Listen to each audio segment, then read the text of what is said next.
সংসারে আমাদের জীবনে যখন কোনো সুখ বা দুঃখ আসে, তার জন্য আমরা কাউকে না কাউকে অবশ্যই দায়ী করে থাকি, তাই না? এই ব্যক্তি আমাদের সাথে এরকম কাজ করেছেন, তাই আমার সাথে এমন হলো। ওই ব্যক্তি যদি এমনটা না করতেন, তাহলে আজ আমি ওই স্থানে পৌঁছতে পারতাম। সবই আপনার দৃষ্টিভঙ্গির ওপর নির্ভরশীল, আর যদি আপনার দৃষ্টিভঙ্গি এমন হয়, তাহলে তা অনুচিত। সত্যি কথা বলতে, এই সংসারে ভিন্ন ভিন্ন ধরনের মানুষ আছে।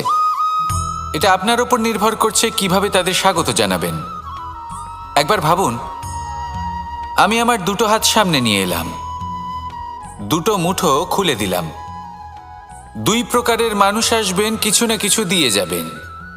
এই মুঠো যদি আমি বন্ধ করে দিই, তাহলে না কেউ আমাকে কিছু দিতে পারবে, না আমার কিছু যাবে আসবে। নিশ্চয়ই বুঝতে পারছেন এই দুই ধরনের ব্যক্তি কারা এবং তারা কি দিয়ে যান। আমি যদি নিজের মুঠো খুলে দিই, তাহলে কিছু ভালো মানুষ আসবেন, আমাকে আনন্দ, সন্তুষ্টি, জ্ঞান প্রদান করে যাবেন, ভালো অভিজ্ঞতা দিয়ে যাবেন। কোনো খারাপ ব্যক্তি যদি আসেন, তাহলে তিনিও খারাপ অভিজ্ঞতা দেবেন, যার থেকে আমি শিক্ষা লাভ করব। এই সব কিছু আমি লাভ করতে পারি। মুঠো যদি বন্ধ করে রাখি, তাহলে আমি কিছুই পাবো না। দেখুন, এই সংসারে প্রত্যেকের জীবনে এইরকম। প্রত্যেকের জীবনে সবকিছুই আছে, ভালো খারাপ দুই মানুষই আছে। ভালো অভিজ্ঞতা আছে, খারাপ অভিজ্ঞতা আছে। নির্ভর করছে আপনার ওপর যে আপনি কি করবেন, এনাদের স্বাগত কিভাবে জানাবেন, কার থেকে কি বুঝবেন, কি শিখতে পারবেন, আর কোন দৃষ্টিভঙ্গি নিয়ে অগ্রসর হবেন। এটাই নির্ধারণ করবে যে আপনার জীবন কেমন হবে। আসুন আমার সাথে ভালোবেসে বলুন, রাধা রাধা। জীবনে যখন কোনো ব্যক্তি নিজের লক্ষ্য প্রাপ্তির জন্য নিরন্তর পরিশ্রম করতে থাকেন, চেষ্টা করতে থাকেন, তখন তিনি কষ্ট অনুভব করেন। কখনো শারীরিক কষ্ট, কখনো মানসিক কষ্ট।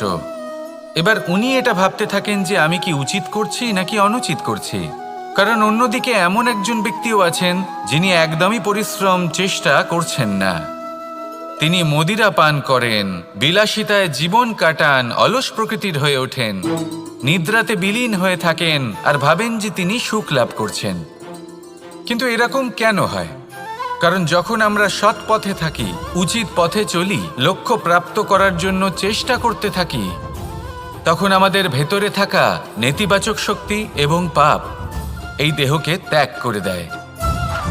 আর এই অনুভূতিটাই আমাদের দুঃখের অনুভূতি দেয়, কষ্ট দেয়। এবার সেখানে যদি আমরা কুপথে চলি, অনুচিত পথে চলতে থাকি, তাহলে আমাদের ভেতরে থাকা পুণ্য এবং ধনাত্মক শক্তি আমাদের দেহ ত্যাগ করে দেয়। আর এই অনুভূতির কারণেই আমরা সুখ অনুভব করি। কিন্তু কখনো ভাববেন যে এই সুখ বেশি সময় পর্যন্ত থাকে না। সেই জন্য সবসময় মনে রাখবেন, যদি আপনি জানেন যে এটাই আপনার লক্ষ্য, এটাই উচিত পথ, শুভ পথ, তাতে নিরন্তরভাবে এগিয়ে যেতে চেষ্টা করতে থাকুন। এই কষ্ট আপনাকে সুখের পরাকাষ্ঠায় কখন পৌঁছে দেবে তা আপনি জানতেই পারবেন না। আসুন আমার সাথে ভালোবেসে বলুন, রাধা রাধা। প্রত্যেক মানুষ নিজের জীবনে হীরক তথা হিরে এবং দর্পণ এই দুই দেখেছেন। এই দুই হলো সাদা এবং এরা দুজনেই আলোর প্রতিফলন ঘটায় এবং এরা দুজনেই উজ্জ্বল হয়ে ওঠে। আপনি হয়তো মনে মনে ভাবছেন যে এটা কি ধরনের তুলনা করছি। একটা হিরে তো রত্ন, তার মূল্য দর্পণের থেকে অনেক গুণ বেশি। কিন্তু হিরে থাকাতে দর্পণের মূল্য কিন্তু কোনো অংশে কমে যায় না, তাই না? মানুষ যখন হিরে নিজের হাতে নেয়, তখন সবার আগে কি খোঁজে? দর্পণ, যাতে তার মধ্যে দিয়ে দেখে সে বুঝতে পারে যে সেই হিরে আদৌ তার শোভাবর্ধন করছে কিনা, তাকে ভালো দেখাচ্ছে কিনা, প্রসাধনের জন্য সেটা ব্যবহার করা ঠিক হবে কিনা। অর্থাৎ হীরের উপস্থিতিতে দর্পণের গুরুত্ব কম হলো না। দর্পণের কারণে হীরের মূল্য বোঝা গেল। আমাদের জীবনেও ঠিক এরকমই ঘটে। আপনারা যদি সংসারে নিজের আশেপাশে দেখেন, এমন অনেক মানুষ দেখতে পাবেন যারা নিজেদের ক্ষেত্রে মহান স্থানে পৌঁছেছেন, নিপুণ এবং শ্রেষ্ঠ হয়েছেন। আর তাদের মধ্যে আপনার নিজের মনে হয় যেন আপনি হলেন দর্পণ। নিজেকে ছোট মনে করবেন না। আপনার মূল্য কম হচ্ছে না, আপনার নিজস্ব মূল্য আছে। আর যদি আপনার অস্তিত্ব না থাকে তাহলে ওনাদের অস্তিত্বের মূল্য সংসার বুঝতেই পারবে না। জীবনে সবসময় চেষ্টা করবেন যাতে আপনি আরও বেশি শ্রেষ্ঠ হয়ে উঠতে পারেন। আপনি নিজে যে স্থানে আছেন সেটাকে ছোট মনে করবেন না, তারও নিজস্ব একটা মূল্য আছে। যদি আপনি হিরে হয়ে থাকেন তাহলে অহংকার করবেন না, যদি আপনি দর্পণ হয়ে থাকেন তাহলে নিজেকে ছোট মনে করবেন না। আসুন আর আমার সাথে ভালোবেসে বলুন, রাধা রাধা। মানুষ জন্মগ্রহণ করে, তার সাথে ভয়েরও জন্ম হয়।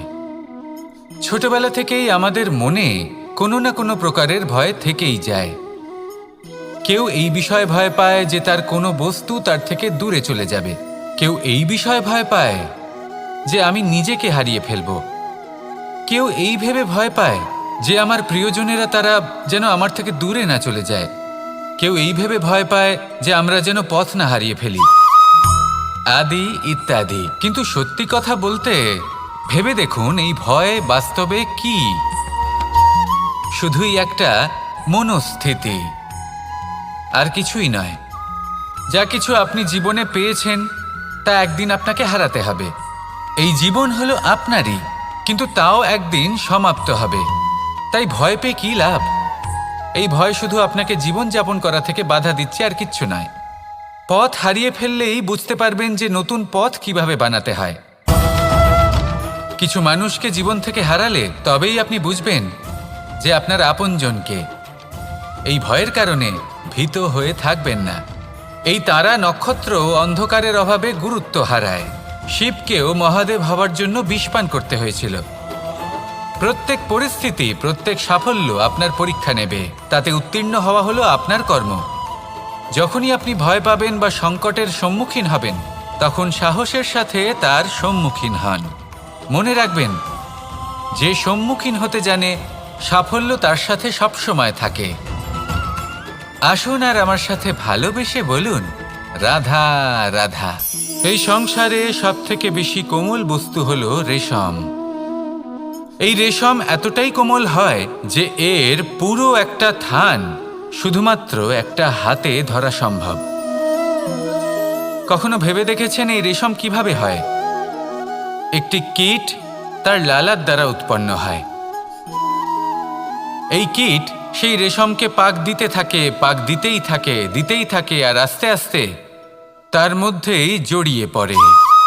শেষে ওর এই সুন্দর অমূল্য সৃষ্টি রেশমের এই সুতো, তার নির্মাণ কার্য পূর্ণ হয়। কিন্তু তাতেই ও নিজে বন্দী হয়ে যায়। নিজেরই মায়াজালের এই বন্দী গৃহে নিজেই ফেঁসে যায়। এবার এই সুতোকে ব্যবহারযোগ্য করে তোলার জন্য এই কীটগুলিকে এই কবচের সাথেই ফুটন্ত জলে ফেলে দেওয়া হয়। এই সংসারে যদি আমাদের স্বপ্ন এই সংসারের দুঃখ হরণ করার জন্য, এই সংসারে সুখ বিতরণ করার জন্য হয়, তবেই আমাদের প্রগতি সম্ভব। যদি আমাদের এই স্বপ্ন শুধুই আমাদের এবং আমাদের স্বার্থ সিদ্ধির জন্য হয়, তাহলে এই স্বপ্ন আমাদের অন্ধ করে দেবে, আমাদের অন্ধকারের পথে নিয়ে যাবে, আর আমরাও সেই কীটের মতো হয়ে যাব। নিজেদেরই মায়াজালে আমরা নিজেই ফেঁসে যাব, আর শেষে আমরা যদি কিছু লাভ করি তা হবে একাকিত্ব, অন্ধকারময় মৃত্যু।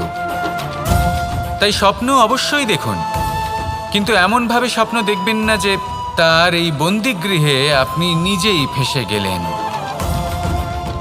স্বপ্ন দেখুন পরোপকারের, পরমার্থের, সবাইকে উদ্ধারের, অন্ধকারের নয়।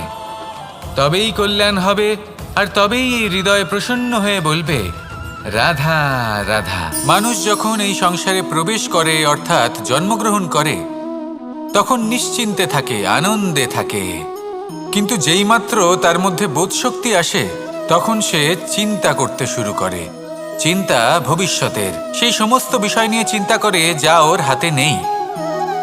তারপর বড় হয়, বিবাহ সম্পন্ন হয়, গৃহস্থ জীবন যাপন করে, তারপর আবার চিন্তায় মগ্ন হয়ে যায়।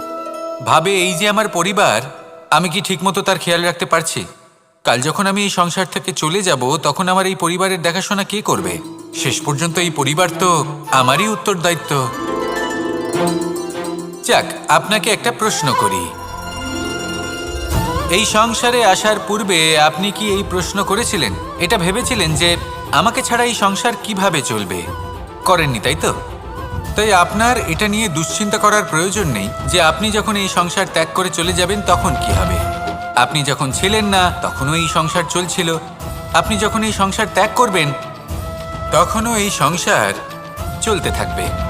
যদি কোনো বিষয়ের প্রভাব থাকে তা হলো আপনার আজকের তথা বর্তমানের কর্ম, অর্থাৎ আজ আপনি কি করছেন, কার জন্য মঙ্গল করছেন, কাকে প্রেরণা দিচ্ছেন, কাকে সাহায্য করছেন, কোন উদাহরণ প্রস্তুত করছেন। আপনি এই সংসারে যে ছবি অঙ্কন করবেন সংসার সেটাই মনে রাখবে।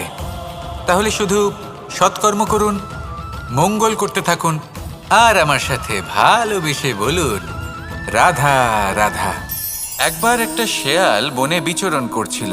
ও একটা ছোট্ট শাবক দেখতে পেল। ও ভাবল, আজ একেই আমি খাবার হিসেবে গ্রহণ করব।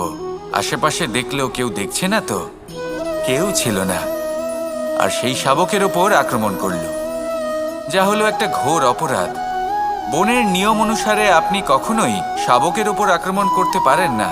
তারপর এই খবরটা যখন রাজা সিংহ জানতে পারলেন, সভার আয়োজন করলেন। কিন্তু সেখানে শেয়াল বলল, আমি তো এরকম কিছু করিনি। কিন্তু যদি আপনি এরকম বলেন, কোনো প্রমাণ দিন, এর কোনো সাক্ষী আছে? তখন রাজা সিংহ পেঁচাকে ডেকে পাঠালেন, যে সেই মুহূর্তে বৃক্ষের শাখার ওপর বসেছিল, সে সব কিছু দেখেছিল। পেঁচা সব সত্যি কথা বলল, আর শেয়ালকে মৃত্যুদণ্ড দেয়া হলো। এবার এই কাহিনী আমি আপনাকে কেন শোনালাম? কারণ মানুষও কখনো কখনো এরকম কর্ম করেন যা শিয়াল করেছে। এটা ভাবেন কেউ দেখছে না, যখন আমি অনুচিত কর্ম করতেই পারি। কিন্তু না, আপনি যাই করুন না কেন, কেউ না কেউ অবশ্যই তা দেখছে। কোনো ব্যক্তি না হলেও কোনো প্রাণী, না হলে কোনো যক্ষ বা দেব বা প্রেত। যদি এনারা কেউ না দেখেন, তাহলে ধরিত্রী মাতা দেখেন, যেখানে দাঁড়িয়ে আপনি সেই কর্ম করছেন, তাই না? তাই একটা কথা সবসময় মনে রাখবেন, কে দেখছেন কে দেখছেন না সেই বিষয়ে ভাবা ছেড়ে দিন। এটা খুব সহজ কথা। আপনি যদি উচিত কর্ম করেন, উচিত ফল পাবেন। যদি অনুচিত কর্ম করেন, তাহলে আপনি অনুচিত ফল অবশ্যই পাবেন। সেই জন্য উচিত পথে চলতে থাকুন, উচিত কর্ম করতে থাকুন, আর আমার সাথে ভালোবেসে বলুন রাধা রাধা। সুখ, দুঃখ এবং শক্তি, এই তিন হলো এই সংসারের ত্রিদেবের মতো। আমাদের জীবনে যা কিছু ঘটছে এই তিনটির ভিত্তির উপরেই হচ্ছে। আসলে এই সংসারের একটা নিয়ম আছে, যখনই আপনি কিছু লাভ করেন, এই সংসার আপনার পরীক্ষা নেয়। এটা জানার জন্য আপনার পরীক্ষা নেয় যে আপনি যা কিছুই লাভ করেছেন, আপনি কি আদৌ সেটার যোগ্য কি না। ঠিক সেইভাবেই এই সুখ, দুঃখ এবং শক্তি আপনার পরীক্ষা নিয়ে থাকে। যখন সুখ আসে, তখন সে আপনার পরীক্ষা নেয় যে আপনার মধ্যে অহংবোধ জাগ্রত হয়নি তো। যদি অহংবোধ চলে আসে, তাহলে সুখ সেখানেই সঙ্গ ত্যাগ করে। দুঃখ আপনার ধৈর্যের পরীক্ষা নিতে থাকে, আর যদি আপনার মধ্যে ধৈর্য না থাকে, তাহলে এটা আপনাকে আরো বেশি দুঃখের গভীর অন্ধকারে ঠেলে দেবে। সেখানে শক্তি পরীক্ষা নেয় আপনার বিনম্রতার। যদি আপনি বিনম্র না হন, তাহলে হয় এই শক্তি আপনার সঙ্গ ত্যাগ করবে, নয় এই শক্তি বিনম্রতার অভাবে আপনার পতনের কারণ হতে পারে। এই সংসারে যে কোনো ব্যক্তি যিনি এই পরীক্ষায় উত্তীর্ণ হয়ে থাকেন, এই জীবনে তিনি সাফল্য লাভ করেন। আসুন আমার সাথে ভালোবেসে বলুন রাধা রাধা। আমি মনুষ্যরূপে জন্ম নিয়েছি এবং সমস্ত কর্ম এই রূপেই করেছি। কিন্তু আশ্চর্যের বিষয় হলো যে আজও মানুষ আসেন এবং হাত জোড় করে প্রার্থনা করেন যেন আমি ওনাদের সহায়তা করি। আপনাদের একটা কথা বলতে চাই, আমি সকলকে সাহায্য করতে পারবো না, কিন্তু আমি শিক্ষা অবশ্যই দিতে পারবো, জ্ঞান প্রদান করতে পারবো। এমন কিছু জ্ঞান যার ভিত্তিতে মানুষ যা চাইবেন তাই লাভ করতে পারবেন, যদি সঠিক কর্ম করতে থাকেন। যখন কংসের অসুররা গোকুলে ধ্বংসলীলা চালাচ্ছিলেন তখন আমি কারোর থেকে সাহায্য চাইনি। আমি দাঁড়িয়েছিলাম আছে, আপনি অবশ্যই লাভ করবেন। আর এই মন সুপ্রসন্ন হয়ে বলবে, রাধা রাধা। ভোজন এই সংসারে যেই হোক না কেন, কোনো মানুষ হোক, কোনো প্রাণী হোক, কোনো কীট হোক বা কোনো বনস্পতি হোক, প্রত্যেকের জন্য ভোজন অতি আবশ্যক। কারণ ভোজন থেকেই শক্তি পাওয়া যায়, আর সেই শক্তি দিয়েই সংসারের, আমাদের জীবনের সমস্ত কার্য করা যায়। এবার এমন এক ধরনের শক্তি হয় যা শীতের ঋতুতে সূর্য থেকে আমরা পেয়ে থাকি, আর আরেক ধরনের উত্তাপ হয় যা দিয়ে ভোজন রান্না করা হয়, সুস্বাদু নানান ধরনের ভোজন। এবার অত্যন্ত গুরুত্বপূর্ণ হলো যে ব্যক্তি সেই ভোজন বানাচ্ছেন তার মানসিক পরিস্থিতি এবং সেই ব্যক্তি যিনি ভোজন গ্রহণ করছেন তার মানসিক অবস্থা। যখনই আপনি ভোজন বানাচ্ছেন তখন ভালোবাসার সাথে কাজটা করুন, ধন্যাত্মক ভাব নিয়ে, সৎ ভাবনার সাথে। কারণ আপনার এই মানসিক স্থিতি শক্তির আকারে সেই খাদ্যের সাথে মিলেমিশে যায়। আর যখনই আপনি ভোজন গ্রহণ করছেন তখন সদ্ভাবনার সাথে, প্রসন্নতার সাথে গ্রহণ করুন, ধন্যাত্মক ভাব নিয়ে। যদি আপনি প্রসন্নতার সাথে রান্না করেন, প্রসন্নতার সাথে খাদ্য গ্রহণ করেন, তাহলে আপনি প্রসন্নই থাকবেন। আর মন সুপ্রসন্ন হয়েই বলবে, রাধা রাধা। দীপাবলি আমাদের সবথেকে বড় উৎসব।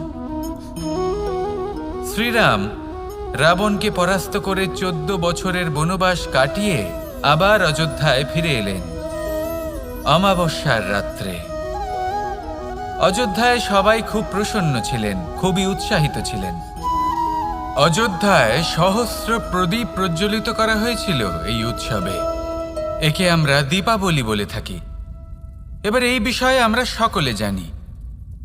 আপনি কি এটা জানেন যে শ্রীরাম বাস্তবে অমাবস্যার এক রাত আগেই অযোধ্যায় পৌঁছে গেছিলেন? সবার সামনে অমাবস্যার রাতে এসেছিলেন। এর কারণ কি? শ্রীরাম প্রমাণ করতে চেয়েছিলেন যে যে কোনো সময়, দিন হোক বা রাত, শুভ বা অশুভ হয় না। শুভ অশুভ কিছু থাকলে তা হলো মানুষের চিন্তা, তার ভাবনা, তার নির্বাচন আর তার কর্ম। নিজেই দেখে নিন, শ্রীরাম শুভ কাজ করে ফিরে দীপাবলি বলা যেতে পারে। তাহলে নিজের পরিবারের সাথে দীপাবলি পালন করুন, আপনাদের শুভেচ্ছা জানাই। আসুন আর আমার সাথে ভালোবেসে বলুন, রাধা রাধা। এই শুকনো পাতাটিকে দেখুন, নিষ্প্রাণ হয়ে পড়েছে। কোনো একটা সময় এই পাতাটি একটা গাছের ডালে ছিল। সেই গাছ ওর লালন পালন করত। যখন যখন বাতাস বইত, এই পাতায় কম্পন দেখা দিত, মনকে প্রফুল্ল করে তুলত। কোনো একদিন এই পাতা গাছের ডাল থেকে ঝরে পড়ে গেল। নিঃসন্দেহে ও নিজের স্বাধীনতা পেল, কিন্তু আস্তে আস্তে শুকিয়ে গেল, নিষ্প্রাণ হয়ে গেল। দেখুন, আমি এই কথা বলছি না যে স্বাধীনতা অনুচিত, কখনোই না। কিন্তু যে কোনো পরিস্থিতিতে স্বাধীন হতে চাওয়া এটা নিশ্চিতরূপে অনুচিত।